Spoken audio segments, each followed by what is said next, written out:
Jepang bersama pasukan poros berhasil memenangkan perang melawan sekutu pada masa Peperangan Dunia Kedua, sehingga Jepang menguasai hampir seluruh dunia di Asia Tenggara, termasuk Indonesia.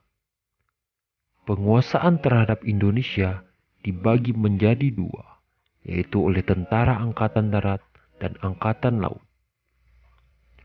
Kalimantan Barat merupakan salah satu kepulauan Indonesia yang dikuasai oleh tentara Jepang Angkatan Laut, di mana menurut rumor tentara Angkatan Laut Jepang lebih kejam dan tidak manusiawi.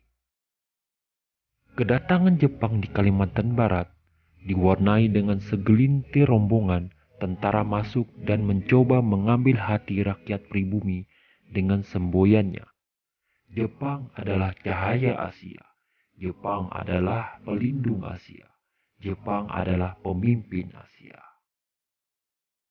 Namun, semua yang dikatakan berbanding terbalik dengan apa yang dilakukan tentara Jepang setiap harinya. Desa Mandor adalah lokasi di mana peristiwa pembantaian massal yang menurut sejarah peristiwa Mandor ini sendiri sering dikenang dengan istilah tragedi Mandor berdarah, yaitu telah terjadi pembantaian massal tanpa batas etnis dan ras oleh tentara Jepang. Menurut data yang saya dapat, jumlah korban dari peristiwa Mandor tersebut adalah kurang lebih dari 21.037 jiwa. Peristiwa Mandor ini terjadi akibat ketidaksukaan tentara Jepang terhadap para pemberontak karena ketika itu Jepang ingin menguasai seluruh kekayaan yang ada di bumi Kalimantan Barat.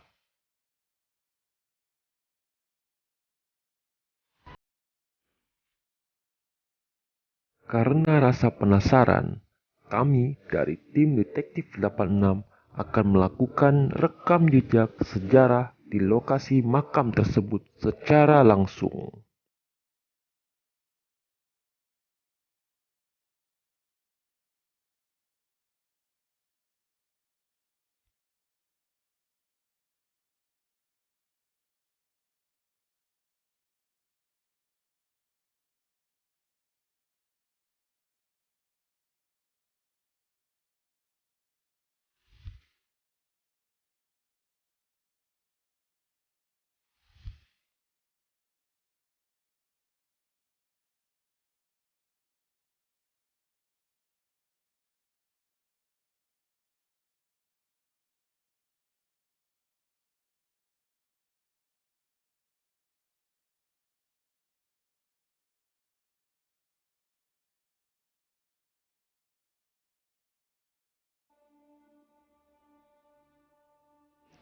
Pada saat kami sampai di lokasi makam Juang Mandor, perjalanan kami pun terhenti di sebuah lokasi monumen yang dinamakan Monumen Juang Mandor, yang dibuat untuk menghormati para jasa pahlawan yang rela berkorban demi kemerdekaan Kalimantan Barat waktu itu.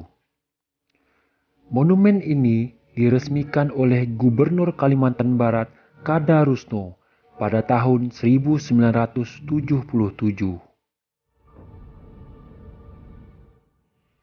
Di dalam monumen tersebut ada sebuah tulisan yang berbunyi, "Tidak cukup sekedar Anda kenang, tapi kuharap Anda teruskan semangat juangmu untuk memerangi segala bentuk penjajahan." Pemirsa di rumah mungkin sudah tahu apa makna dari tulisan tersebut. Bagi saya, tulisan tersebut seolah-olah adalah untuk mengingatkan kita sebagai generasi penerus bangsa di Kalimantan Barat. Pemirsa, di sini juga terdapat dinding beton berlapis marmer dengan relief di kanan kirinya. Relief itu menggambarkan kekejaman tentara Jepang yang sedang menyiksa penduduk pribumi sambil memegang senjata. Pemirsa, tim kami menemukan sebuah lokasi yang banyak sekali menyimpan foto-foto para korban kekejaman tentara Jepang yang menempel di dinding ruangan tersebut. Foto-foto ini adalah foto para korban dari rakyat biasa dari berbagai kalangan dan etnis di Kalimantan Barat.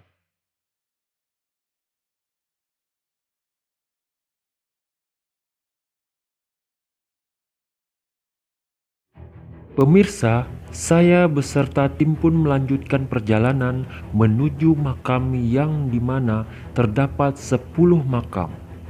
Dan selain itu juga terdapat pula lokasi lapangan terbuka yang dulu pernah dijadikan lokasi pembunuhan massal melewati jalan kematian.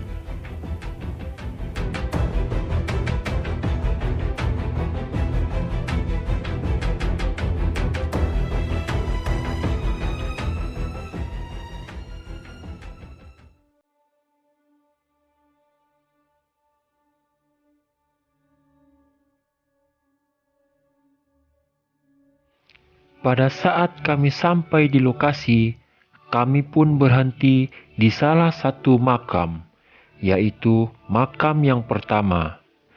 Di makam tersebut terdapat sebuah tulisan yang menempel di dinding makam yang berbunyi, "Kuburan korban perang penjajahan Jepang tahun 1942 sampai dengan 1945. Namun, tak diketahui pasti berapa jumlah warga yang dibantai di makam ini.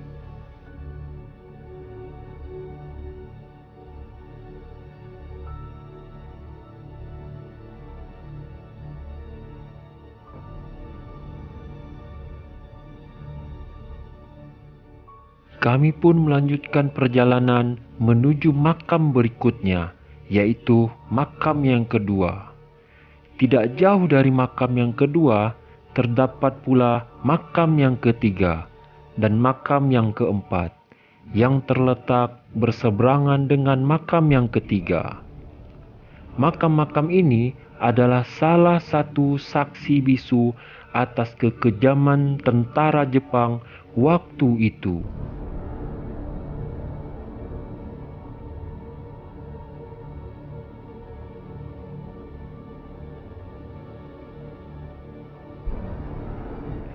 Pemirsa, kami menemukan sebuah lokasi makam yang sangat begitu panjang.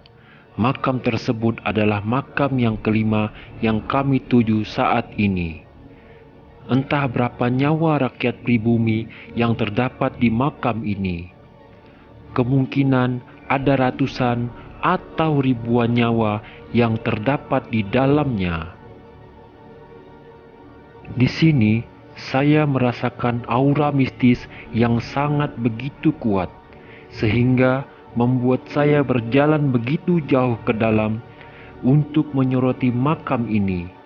Rasa sedih yang saya rasakan hampir tidak bisa terbendung pada saat itu.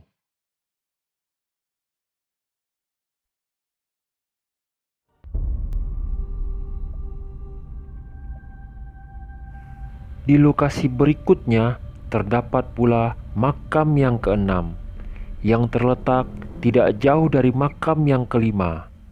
Di makam ini pula saya juga merasakan aura mistis yang cukup kuat, seperti ketika saya berada di makam yang kelima.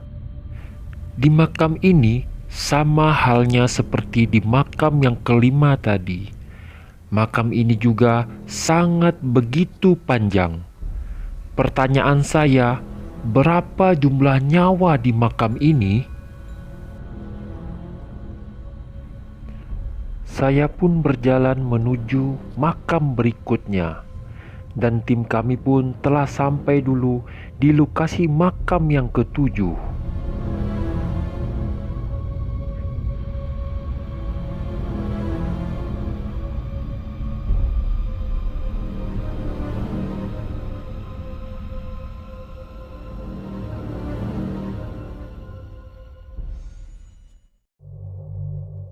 Kali ini kami berada di sebuah lokasi di mana lokasi tersebut adalah lokasi lapangan terbuka yang dulu dijadikan tempat pembunuhan massal atau biasa disebut lokasi pemancungan yang terletak di antara makam-makam besar.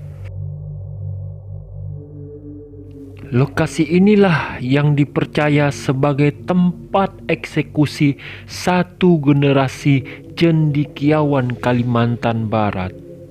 Sebelumnya, lokasi ini dulunya adalah lokasi tempat ibadah para tentara Jepang. Lokasi ini pula adalah tempat peristirahatan terakhir orang-orang pemilik kekuatan magis. Dikarenakan sulit untuk dibunuh, sebagian mereka dikubur hidup-hidup. Tanah gundul, rumput kering, gersang, dan tak berpohon. Begitu kontras dengan keadaan di sekelilingnya yang hijau. Diyakini darah-darah para korban telah menyerap hingga akar tanah, sehingga tidak ada pohon yang dapat tumbuh subur. Suasananya pun terasa begitu sunyi, dan seperti banyak mata seakan-akan memperhatikan gerak-gerik kami di dalam lokasi.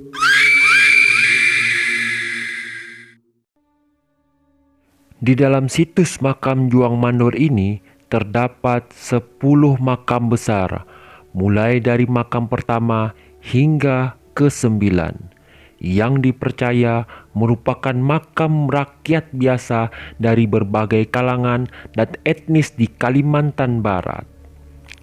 Sedangkan di makam ke-10 dipercaya merupakan makam para raja, sultan, dan orang-orang yang berpengaruh di Kalimantan Barat pada waktu itu. Di lokasi makam ke-10 ini pula pernah ditemukan 2 jasad yang masih utuh. Padahal jasad tersebut sudah terkubur puluhan tahun. Jasad tersebut berjenis laki-laki dan perempuan yang dikuburkan tepat di belakang monumen Juang Mandor. Perjalanan kami lanjutkan. Satu demi satu makam sudah kami singgahi. Setiap makam seolah-olah bercerita akan kisah di masa lalu.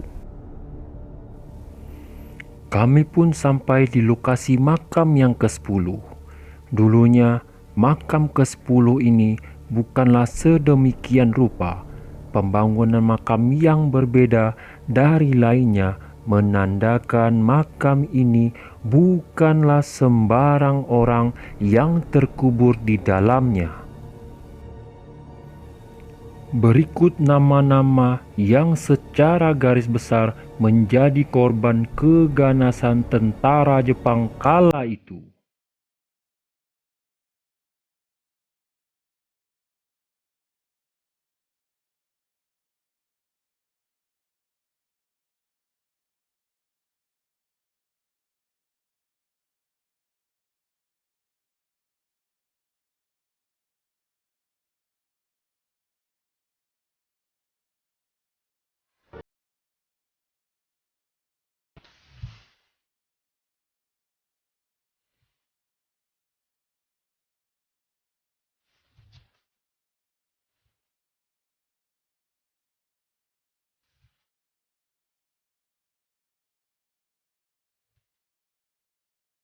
Namun, berbagai catatan sejarah sudah seharusnya dijadikan oleh anak bangsa, terutama kita yang ada pada saat ini, agar dapat mengenang jasa-jasa mereka yang mempertaruhkan segalanya demi kemerdekaan bangsa ini, serta dapat menjadi contoh teladan agar bersemangat dalam upaya mengisi kemerdekaan yang telah dicapai dengan susah payah.